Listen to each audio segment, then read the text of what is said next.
अरे ड्राइवर साहब हमको भी लेते चलिए। कहाँ? अरे पटना जाना है। अच्छा पटना जाए के बा। हमार तो गाड़ी पहले से लोड बा, अब ओवरलोड करी का? ओहो, कैसे करके व्यवस्था कीजिए ना। ना हो। अरे जो होगा भाड़ा हम दे दे। ना ना ना चाहिए सौदा, हमरा महंगा सौदा ना चाहिए।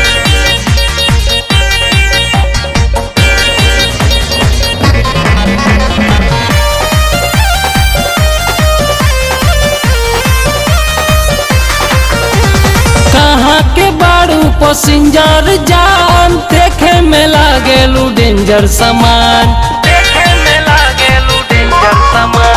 कहाँ के बारू पैसेंजर जान, देखे में लागेलू डेंजर सामान। मारिया न काला ताला शीशा चढ़ा के, मारिया न काला ताला शीशा चढ़ा के, ले ली जवन होके दाम, ले ली जवन होके दाम, ड्राइवर साहब सीट पर बिठा के, ले ली जवन होके दाम, ड्राइवर साहब सीट पर बिठा के।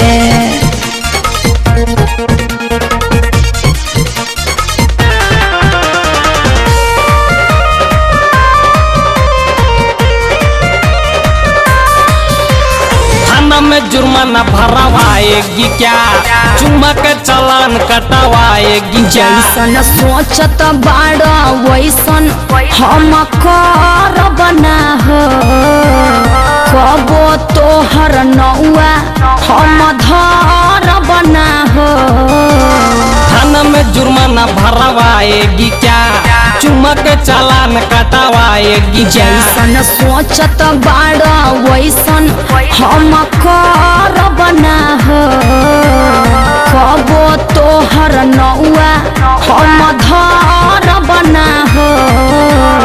खींचोगी माल फिर बाद में फंसा के, खींचोगी माल फिर बाद में फंसा के। ले ली जवन होके दाम, ले ली जवन होके दाम, ड्राइवर साहब सीट पर बिठा के, ले ली जवन होके दाम, ड्राइवर साहब सीट पर बिठा के।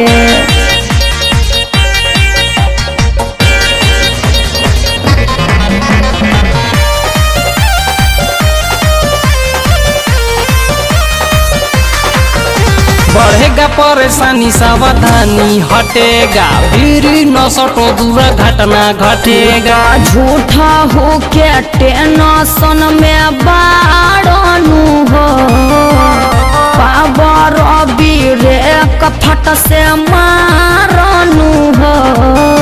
बढ़ेगा परेशानी सावधानी हटेगा, फिर न सटो दूरा घटना घटेगा। झूठा हो के टेंशन में बाड़नू हो, पावर ब्रेक फट से मारनू हो। लेवे द साइड रेड लाइट जरा के, लेवे द साइड रेड लाइट जरा के। ले ली जवन होके दाम, ले ली जवन होके दाम, ड्राइवर साहब सीट पर बिठा के, ले ली जवन होके दाम, ड्राइवर साहब सीट पर बिठा के।